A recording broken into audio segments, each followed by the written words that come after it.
Kita sekarang soroti beberapa calon gubernur petahana yang tersandung kasus, bagaimana hasilnya. Tapi sebelumnya kami ajak Anda, pemirsa, menuju ke KPU mengenai hasil hitung cepat. Ini seperti apa hasilnya dari KPU, mungkin ada respons ketika pilkada ini, karena kita memang pegangannya masih hitung resmi nantinya yang akan dirilis oleh KPU. Ya, langsung saja kami akan bergabung dengan KPU.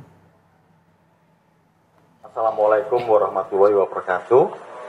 Om Swastiastu, salam sehat buat kita semua. Shalom.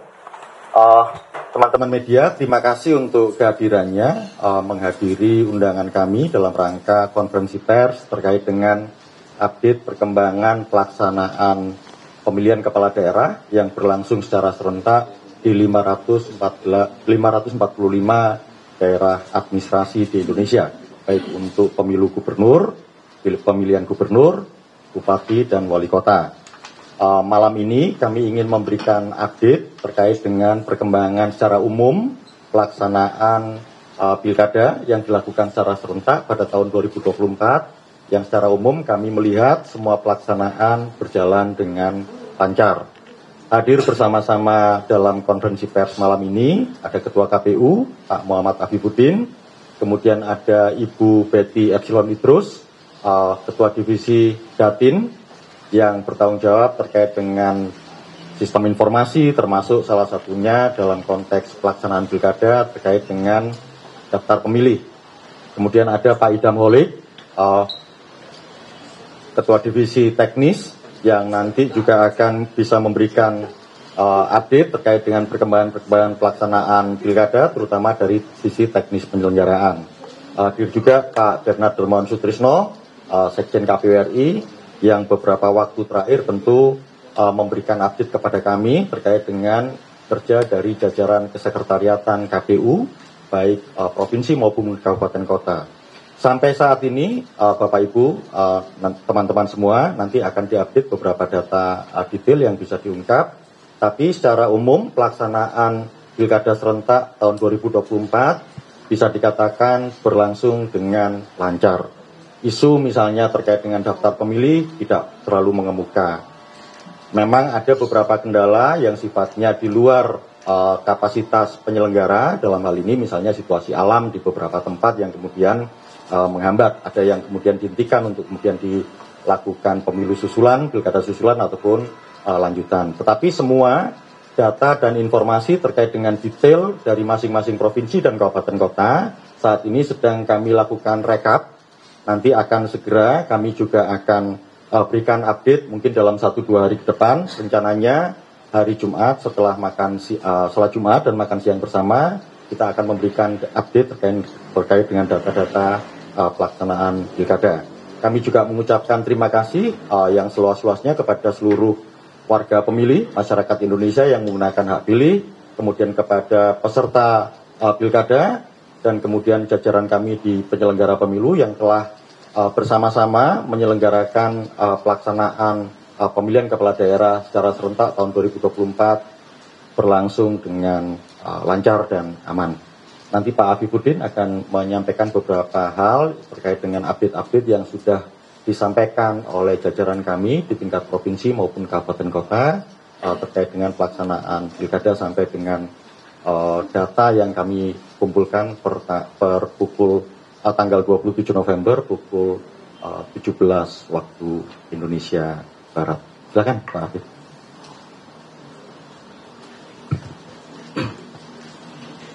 Terima kasih Mas Agus. Assalamualaikum warahmatullahi wabarakatuh.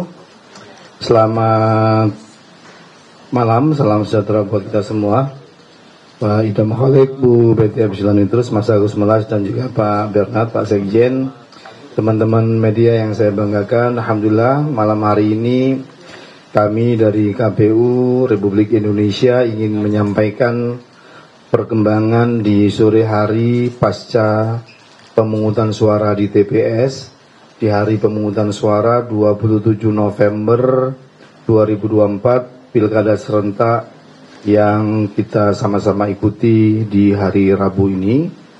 Pertama, kami ingin menyampaikan sebagaimana tadi di-highlight sama Mas Agus, kami harus menyampaikan bahwa kami bersyukur sekali pilkada atau gelaran pilkada secara umum dari hasil laporan jajaran kami di semua tingkatan yang kami terima dari pagi sampai sore menjelang kita melakukan kompres, kita bisa menyimpulkan bahwa secara umum pilkada kita di hari pelaksanaan, hari H, berjalan lancar dan tertib.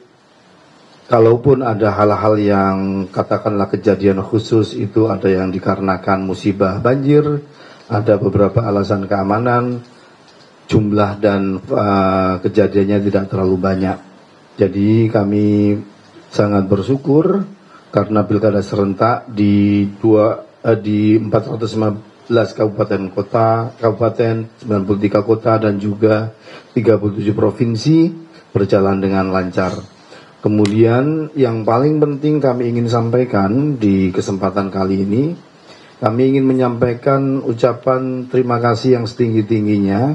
Yang pertama kepada seluruh jajaran kami di semua tingkatan, KPU Provinsi, KPU Kabupaten Kota, KPU di tingkat PPK, Kecamatan, PPS, Desa Kelurahan, dan juga KPPS, serta juga seluruh jajaran sekretariat yang membersamai dari seluruh tahapan pilkada yang kita laksanakan sampai gelaran hari H ini, bekerja sepenuh waktu untuk kemudian menyukseskan pilkada.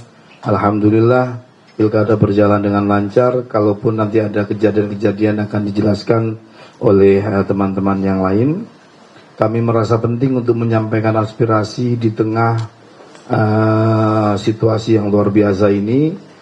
Termasuk juga kami menyampaikan terima kasih yang setinggi-tingginya kepada jajaran pemilih, teman-teman pemilih yang datang menggunakan hak pilihnya, para tokoh masyarakat, pemerintah dari pusat sampai daerah, dan juga jajaran keamanan, kepolisian, TNI, kemudian mitra penyelenggara, Bawaslu, DKPP, partai politik, tim sukses, dan seluruh pihak yang DPR, DPRD, dan semua pihak yang mendukung menyukseskan gelaran pilkada serentak 2024. Tanpa dukungan dari semua pihak, rasanya kegiatan atau hari pemungutan suara yang kita harapkan lancar seperti hari ini akan sulit diwujudkan. Tentu yang tidak kalah pentingnya, saya di KPU bersama teman-teman menyampaikan terima kasih yang setinggi-tingginya buat support dan dukungan dari teman-teman jurnalis yang selama ini menyampaikan informasi, update perkembangan dari setiap tahapan pilkada yang kami lakukan.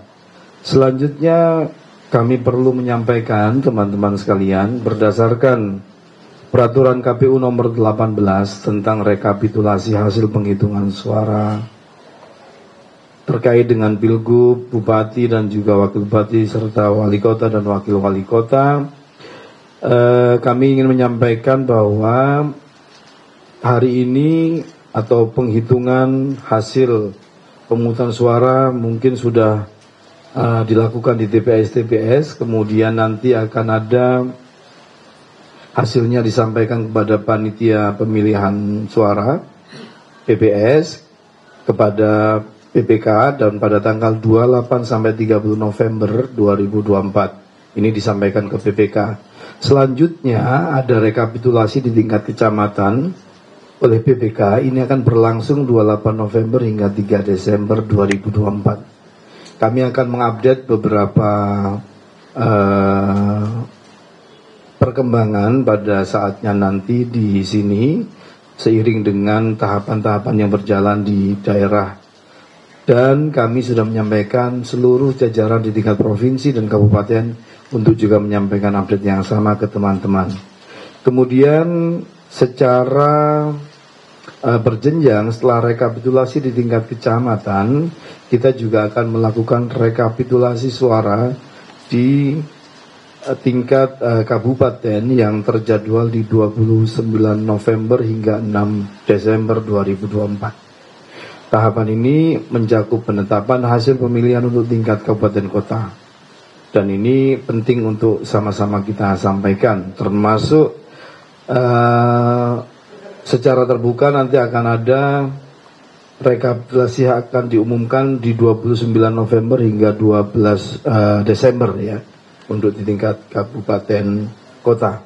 Dan selanjutnya pada tingkat provinsi dijadwalkan 30 November hingga 9 Desember dan hasilnya akan diumumkan ke publik 15 Desember.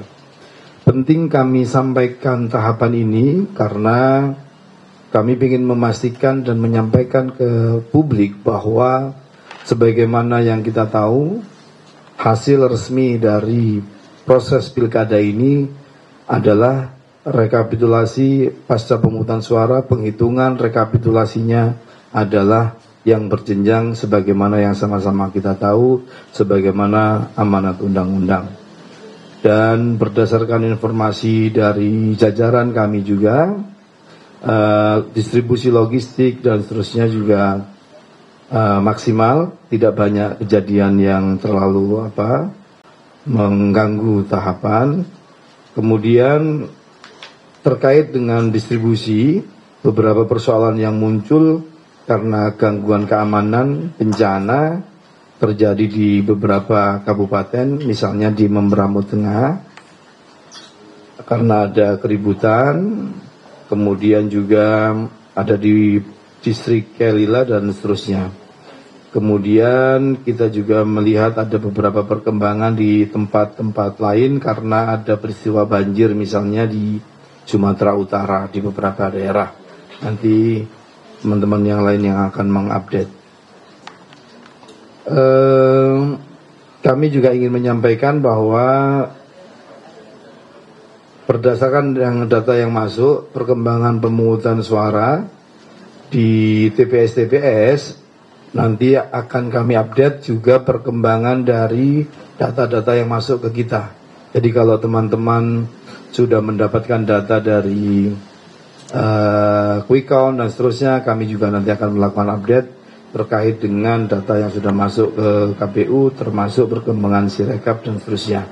Pada kesempatan yang baik ini, yang paling penting ingin kami sampaikan adalah tadi itu secara umum pelaksanaan pilkada berjalan dengan baik, dan juga ungkapan terima kasih kami kepada seluruh jajaran pemilih dan seluruh peserta, semua pihak yang sudah membantu pelaksanaan dan menyukseskan gelaran Pilkada 2024. Saya kira itu yang dapat kami sampaikan. Nanti secara bergantian kita akan update dan juga secara periodik kita akan sampaikan perkembangan Pilkada di daerah-daerah. Terima kasih.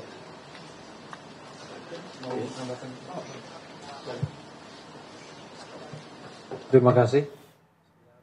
Assalamualaikum warahmatullahi wabarakatuh. Salam. Baru saja kita mendengar penjelasan dari KPU untuk tingkat provinsi di Pilkada 2024 ini akan diumumkan pada 9 Desember 2024. Jadi ada proses rekapitulasi yang berjenjang nantinya ya. Betul. Sementara itu untuk proses rekapitulasi di tingkat kabupaten dan juga kota ini berlangsung pada 29 November hingga 12 Desember. Sementara tadi disampaikan bahwa hari ini proses pencoblosan di sejumlah daerah di Indonesia berjalan dengan lancar meskipun ada beberapa daerah yang kemudian harus dihentikan maupun diundur karena terkendala musibah banjir ya. Kami akan jeda terlebih dahulu pemirsa, saat ini program Pemimpin Daerah Terpilih masih akan kembali untuk Anda usai jeda.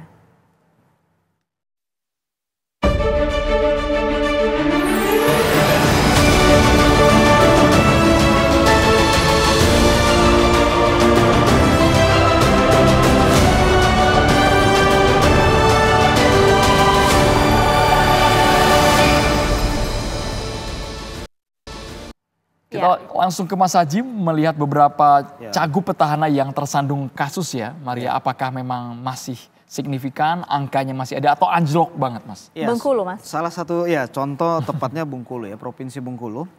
Jadi di sana head to head ya, dua pasangan calon. Pertama adalah petahana Pak Rohidin ya, yang berpasangan dengan Meriani, perempuan ya. Kemudian yang kedua adalah Helmi Hasan ya, adiknya Menteri Pak Zulkifli Hasan ya, pernah menjadi wali kota Bengkulu ya, yang berpasangan dengan Bupati Bengkulu Utara Pak Mian ya. memang kalau kita lihat dari hasil quick count dengan data masuk 97% ya, itu Helmy Mian di posisi 56,2% ya, sementara Rohidin Meriani dengan angka 43,8%. Artinya memang ini sudah konklusif. Pilkada Bengkulu dimenangkan oleh pasangan Helmy Mian ya dengan selisih kurang lebih sekitar 13% ya. Tapi data ini juga memang kalau kita lihat dari survei terakhir yang kita kerjakan di Provinsi Bengkulu, ini memang menunjukkan tren yang sama ya. Memang sejak 3 kali survei terakhir itu pasangan Helmy Mian memang sudah unggul dibanding Rohidin Meriani. Menariknya sebetulnya ya, walaupun tersandung kasus ya Pak Rohidin di Provinsi Bengkulu ya, karena 2 hari atau 3 hari menjelang pemilu ya Pak Rohidin ditangkap tangkap tangan oleh KPK dengan kasus suap ya. Tapi justru kalau lihat hasil ini, hasil quick count, angkanya justru naik dibanding survei terakhir kita ya. Jadi masih banyak juga pemilih yang kemudian memilih pasangan Rohidin Meriani ya. Jadi ini memang anomali juga, tapi memang ada beberapa penjelasan ya, hipotesa yang bisa kita kemukakan dalam masalah ini. Yang pertama adalah memang kasusnya cukup belum lama ya, baru 2-3 hari menjelang hari H. Dan belum ingkrah ya? Ya belum lama sehingga terpaan ya, kalau walaupun soal kasus hukum dengan persepsi kan 2 hal yang berbeda ya, walaupun belum ingkrah, tapi kalau kemudian kasus ini masif ya, mungkin 1 minggu menjelang hari H dengan pemerintahan yang masif, mungkin saja dukungannya tidak setinggi ini ya. Mempengaruhi persepsi publik. Mempengaruhi persepsi publik. Jadi ini kasusnya baru sehingga mungkin publik secara mayoritas juga belum tahu kasus Pak Rohidin. Dan yang kedua, tingkat kita belum tahu, kita belum ukur tingkat kepercayaan publik terhadap kasus ini. Apakah kasus ini dianggap sebagai kasus yang murni atau kasus karena menjelang pilkada misalnya ada intervensi dan lain-lain. Tapi ini menarik karena walaupun dengan ada kasus tapi dukungannya masih cukup tinggi ya. Walaupun Pak Helmy Mian tetap menang dalam pilkada Provinsi Bengkulu. Baik, sambil kami tampilkan beberapa wilayah yang memang berdasarkan hasil hitung cepat atau quick count LSI, hasilnya sudah ada yang sekitar 90 hingga 99% Maria ya. Betul sekali, nampaknya beberapa lembaga survei yang kami tampilkan di layar kaca Anda memang sejumlah suara yang sudah masuk nampaknya sudah hampir 100% Ando, sekitar 97 hingga 99%, termasuk juga tadi kalau kita lihat bagaimanakah hasil hitung cepat untuk wilayah Jakarta yang angkanya bahkan sudah mencapai 99%. Yang Anda saksikan saat ini adalah hitung cepat sementara suara pilkada di wilayah Jawa Tengah, di mana saat ini suara yang unggul adalah pasangan calon nomor 2 yaitu Ahmad Lutfi dan juga Taj Yassin yang memperoleh suara 58,30%. Ini versi indikator politik Indonesia. Suara yang masuk sudah hampir mencapai 100%. Nah, yang jadi pertanyaan masyarakat adalah apakah hitung cepat ini bisa jadi pegangan dari pengalaman LSI selama pilkada tidak akan meleset jauh dari tingkat margin of error dengan hasil real count-nya nanti Mas yang dikeluarkan oleh KPU.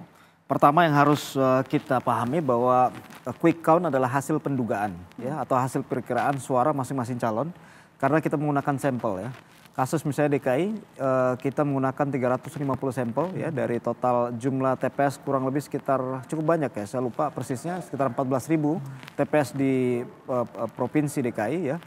Itu pun kita sudah melakukan oversampling ya. Jadi sebetulnya sampel normalnya hanya sekitar 100 sampel sudah cukup ya TPS untuk membaca perkiraan suara DKI. Tapi kita melakukan oversampling sehingga ada 350 TPS. Dengan selang kepercayaan 99% dengan margin error plus minus 1%. Jadi pengalaman juga menunjukkan bahwa hasil quick count tidak berbeda jauh dengan hasil KPU ya, baik di Pilpres ya, kemudian pilkada maupun pilkada provinsi maupun pilkada kabupaten. Kita sudah hampir 15 tahun atau bahkan 20 tahun pilkada maupun Pilpres dan itu semua terbukti sehingga memang walaupun ini hasil perkiraan ya, tapi memang quick count itu sebetulnya mekanisme yang kemudian dibuat di negara berkembang untuk mengatasi kelemahannya di negara-negara berkembang karena pertama biasanya pemilu penghitungan suara dilakukan secara manual sehingga waktu yang dibutuhkan cukup lama. Tadi misalnya dari KPU mengatakan di tanggal berapa 12 ya 12 Desember baru hasilnya bisa keluar, tapi dengan quick count kita bisa melihat hasil dengan cepat. Yang kedua adalah memang quick count itu dipakai untuk memonitoring ya hasil pemilu sehingga bisa menjadi pembanding dengan hasil KPU. Walaupun secara resmi kita akan menunggu hasil KPU. Nah, sehingga yang menarik di pilkada Provinsi DKI walaupun sudah jelas pemenangnya adalah pasangan Pramono Rano, tapi Saya ya dari kita dari LSI Denija tidak bisa menyimpulkan apakah kemenangan ini adalah kemenangan satu putaran atau tidak cukup harus masuk ke 2 putaran. Karena margin of error 1% dengan Ya, hasil betul. perolehan suara Karena 50% itu ya. Hasil 99% dari data kita di DKI itu posisi pasangan Pram Rano hanya di angka 49,sekian% ya. Jadi sangat tipis ya dengan margin plus minus 1%. Tentunya secara data ya kita nggak bisa menyimpulkan secara konklusif apakah ini 1 putaran atau 2 putaran. Karena skema itu hanya berlaku di Jakarta saja. Di daerah lainnya meskipun tidak mencapai 50% plus 1, mereka tetap dianggap unggul, Iya. Mas Haji ya? Ya betul, jadi itu hanya aturan khusus ibu kota, daerah lain suara terbanyak ya. Dulu pilkada sebelumnya di tahun 2010 menggunakan 2 putaran ya, kalau tidak mencapai 50% maka harus masuk ke putaran kedua, tapi pasca itu revisi undang-undang pemilu kepala daerah mulai tahun 2011 itu menggunakan suara terbanyak ya. Iya, dan kalau misalnya dilihat ini kan beberapa daerah sudah paling tidak kita mengetahui hasil sementaranya siapa yang unggul begitu ya, meskipun sekali lagi kita tetap akan menunggu hasil rekapitulasi manual dari KPU untuk menentukan siapakah kepala daerah yang kemudian terpilih untuk periode 2024-2029 mendatang, Andro. Terima kasih banyak Mas Haji Al-Farabi, sebelumnya ada Prof Burhan yang sudah mengawal jalannya versi hitung Terima kasih, cepat Mas di Andro, sejumlah daerah Mbak di Maria. Indonesia. Saksikan sesaat lagi pemirsa Dialog Kebangsaan, puncak pesta demokrasi Pilkada 2024 akan segera hadir. Saya Andrew Meda Merkuri. Saya Maria Asegaf, kami akhiri pemimpin daerah terpilih TV One kali ini. Terima kasih, sampai jumpa.